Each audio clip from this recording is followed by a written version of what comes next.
What is up, everyone? How have you been? How is it going? And welcome back to another Jay the One-Eye Gamer video. It has been a while since I made one of these. I believe the last video I did was on Utawaru no Zane, and that was all the way back, I think, last month. So my apologies. There just hasn't been any news or games that got me interested literally all of last month. I apologize for that. But here we are now with Warriors Orochi 4, a game that literally was teased, I think, at the end of March, beginning of April, with just a teaser trailer that was probably about maybe a minute long, and all it really showed was, Japanese and Chinese architecture, then switching over to what looked like either Greek or Roman architecture, and then having, Zhao Yun and Yukimura clash with each other in their, Dynasty Warriors 8 and Samurai Warriors 4, designs respectively. So, wasn't much to glean from that, so I didn't really want to make a reaction video or an analysis video or some kind of video like that, because I thought there's not much to pull from here other than the fact it looks like we're either going to go to Greece this time or we're going to go to Rome. So, I didn't want to speculate because I was like, I don't really think I have enough grasp on each of those,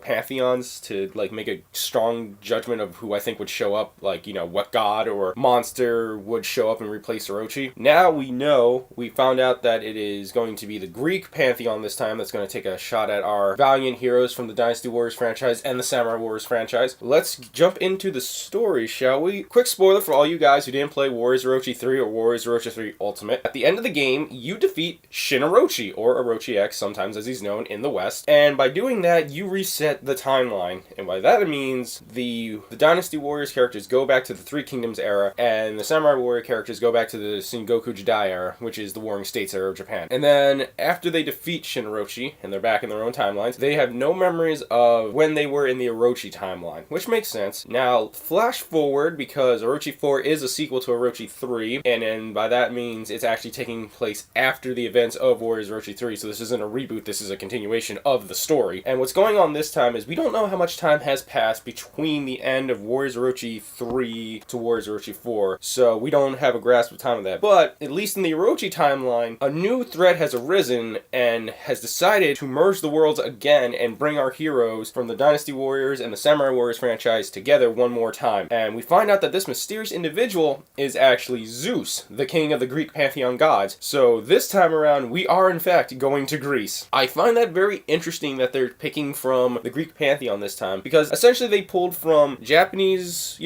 mythology and religion, and Chinese mythology and religion. So it's very interesting now that they're going to the West, and I think it's kind of interesting that they're choosing the most famous, or at least I think one of the most famous pantheon of gods out there, the Greek pantheon, because in pop culture and in fantasy elements, usually the Greek pantheon is easy to pull from because each of the gods and goddesses have distinct personalities and all of that, so you can just work with that. The mythology itself with monsters and all of that, so it's easy to pull from that as well, and I'm kind of interested what they'll pull from that. Essentially, Zeus has brought our heroes together again. We don't know why he's done this, but we know he's doing this for a reason. So that is what is set up for Warriors Orochi 4, at least in the terms of the story. I think it's going to be interesting to see how they depict Zeus and other Greek either myths or gods or goddesses into Warriors Orochi, and it's going to be interesting to see how Zeus handles himself differently from Orochi, because technically, I believe Orochi isn't a god, it's just a tailed beast, and I don't think the tailed beasts are gods. At least from what I read in the stories, they're like nature itself. They're like chaotic creatures of nature, and they're not really gods, but they're like on the level of gods. I don't know. It's an interesting read if you ever want to read about the tailed beasts. Essentially, we go from what would be considered, I guess, like a god-like creature to a god, so he's technically got more pull, and I wonder if he's gonna have more power than like Susanoo and the gods from Warriors Orochi series, because he is the king of the gods in the Greek pantheon. He stands atop of them, and he's usually considered the most powerful, the most arrogant, and in most cases, the most destructive of all the gods. So I think it's going to be very interesting to see the dynamic between characters and how they'll interact with Zeus and what Zeus does to them. But that's about it for the story front. Now let's move on to the bigger one, and that is, of course, what is the playable character roster. And this game is going to have the biggest playable roster, I think, of any Warriors game to date. The whopping number they give us is 170 characters. I think a Warriors Warriors Orochi 3 Ultimate brought the count up to like 135 characters. Don't quote me on that, but I think it brought it over at least 130, which was impressive and crazy at the time. Like, I don't think any of us even remotely thought of 170. Essentially, what's going on is we're getting all the characters up to Dynasty Warriors 8 Empires, because that's the end of the 8 like franchise slash timeline. So we're gonna get all the characters up until 8, which also means I think we're gonna get the weapons from 8. So all the DLC weapons that became the new standard weapons for the characters in Dynasty Warriors 8 Empires, like Lian Shi's hook blades, Dongai's revolving crossbow, Guansua Sabatons, Liu Shan's bench, all those weapons, they're probably going to be like the standard weapons now for the Warriors Orochi 4 iteration, which I'm kind of okay with. I like some of those weapons better. Like, I just don't like the crossbow, like I've said before. And I love Lian Shi with her duck blades. And moving on to that, and with the Samurai Warriors front, we're going all the way up to Samurai Warriors 4-2, which only gave us Naomasa Eel, which I'm fine with because I love Naomasa Eel, and I've always wanted him since like Samurai Warriors 3. So I'm okay with that. It kind of makes sense though why they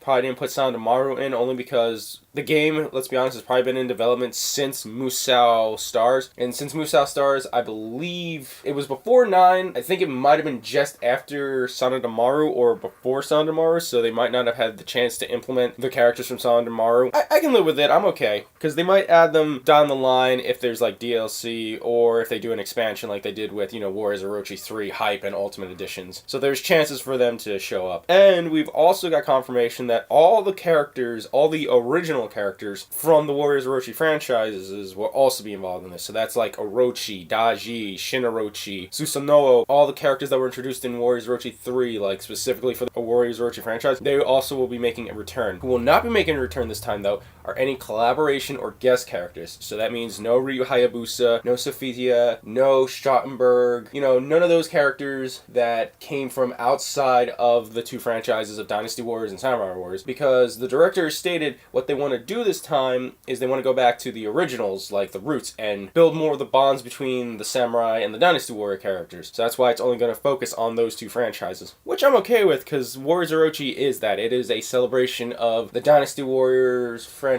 and the Samurai Warriors franchise coming together in just one giant battle royale. So I'm kind of okay with that. And as for new characters this time around, we're getting 5 brand new characters, which haven't been revealed yet. They revealed Zeus, but we don't know if Zeus is going to be playable. I assume he's going to be playable. He'll probably be like the end boss. So like how you got Orochi in the first game, I believe you had to do like some crazy stuff to play as him. So you probably have to do like some crazy requirements to play as Zeus. But other than that, we don't know who the other 5 individuals are going to be, but it's highly speculated. I think that it's going to be one of the 12 pantheons. So what that means is it could be Poseidon, Hades, Hera, Aphrodite, Apollo, Athena, Ares, I think Hermes, maybe Hephaestus, and Artemis. Like those characters in the Greek pantheon, like the 12 main gods that people know, they might be the candidates for the playable characters. I think it'd be cool if they added Hercules as a playable character, but I don't know. And also we don't know if they're going to use any Greek mythology, like, you know, monsters in the game, such as like Minotaurs, or, well, they already did the Hydra, but they could do that. They could do, I think, Manticores, Griffins, like all that. They have like a huge pantheon they can pull from. And as we've seen with like the Dragon Quest Hero series, you can have monsters on the field as well interacting with our heroes, but they do have a lot to pull from this game. And they could also use, like, they could also make models of Greek soldiers and put that in there if that's what Zeus wants, or they could make them skeletons, anything like that. Essentially, they have a lot to pull from, and I'm just curious to see what they're going to do. Other than that, I guess we'll go into the mechanics. From what I've understood is, mechanics this time around are mostly what we wanted. There's not going to be any of the state combo system from 9, thank God, because I thought that was like the worst part of 9. It's going back to the traditional charge system. It's not going to be open world like 9. It's going back to the same old standards of Dynasty Warriors and Samurai Warriors, so it's stage focused. We are going to get some kind of free mode. I don't believe Warriors Orochi 3 had a free mode, but the trade-off was you could have free mode in the game, so once you beat a stage, you could go back and play it as many times as you want with any characters you wanted on any difficulty. So they'll probably do that this time around again. The 3-man party system comes back, which is kind of a staple at this point, which I like. I always liked making 3 character teams teams. By the way, my A team for Warriors Orochi 3 Ultimate was Zhao Yun, Yukimura, and Schottenberg. Those guys were just vicious for me. But we get to keep that, so you get to make your 3-man party team any way you want.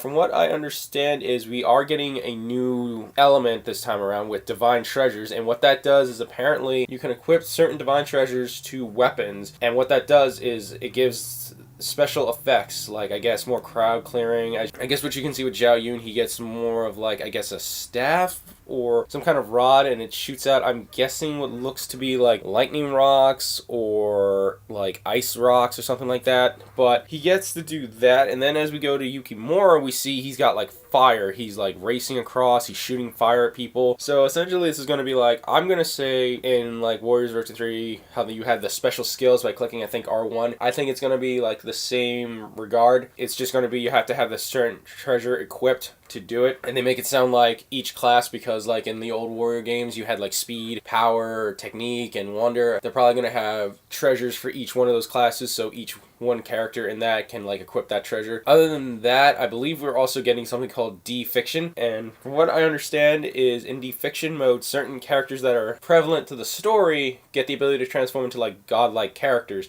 and change their appearance, as you can see with like Zhao Yun and Yukimura up here, how their appearances are clearly changed. I mean, I'm gonna be dead honest, I think Yukimura's outfit looks freaking amazing. It looks so awesome, and you can't see much of Zhao Yun's because his is like closely facing his back, but I think that's gonna look awesome as well. From what I understand is only certain characters are going to be able to get this ability. It makes sense because if you have a cast of 170 characters and you have to do this for all of them, that might be a little time consuming or it might be a little hard. I don't know the logistics of it, but I can understand why they probably wouldn't do it for every character if they're not relevant to the main story. And other than that, we also know that the game is 50% complete right now, so I'm going to speculate and say that probably in Japan they're most likely going to get it, I'm going to probably say in September, and they're still saying we're supposed to get it in the West this autumn as well, 2018, because they want this game to be a simultaneous release in 2018. I'm sorry, not a simultaneous release of date, but like in the same year. They could probably do it because they did it with Dynasty Warriors 9. Dynasty Warriors 9 was literally about a week away from the English version, so I think they can do it. I just don't think there's going to be any English voice acting this time. Like when we were surprised with Dynasty Warriors 9 had English voice acting, I strongly don't think this game's going to have English voice acting, only because 170 characters, that's a lot of voice actors. Not even if you get 170 voice actors, that's still just a lot of voice actors. Even if you get like 50, that's a lot to cover for localization, so I don't think they're going to do it this time. So I highly doubt there's going to be English voice acting. Other than that, they also talk about